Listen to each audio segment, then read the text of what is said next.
یہاں پر یہ مسئلہ بھی بیان کرنا ضروری ہے کہ روزے میں انجیکشن لگوانا یا ڈرپ لگوانے سے روزہ برقرار رہتا ہے یا ٹوٹ جاتا ہے؟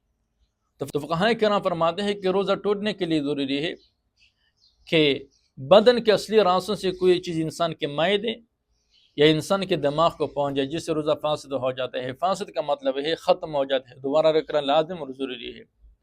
وہ فرماتے ہیں کہ والمفطر ما يصل الى الجوف من منفذ نسلی، روزہ توڑنے والا ہر وہ چیز ہے جو پہنچ جائے الى الجوف معدے تک، من منفذ نسلی اصلی راستوں سے۔ اور انجیکشن کے حوالے سے وہ فرماتے ہیں کہ انجیکشن کے ذریعے سے جو دوا پہنچائی جاتی ہے بدن کو، یا ڈرپ لگوانے سے جو دوا پہنچائی جاتی ہے انسان کے بدن کو، وہ اصلی راستوں سے نہیں بلکہ انسان کے رگوں کے ذریعے یا مسمات کے ذریعے سے وہ دوا پہنچائی جاتے ہیں۔ تو لہذا فقہاء کرام فرماتے ہیں کہ ڈرپ لگوانے سے یا انجیکشن لگوانے سے روزہ فاسد نہیں ہوگا۔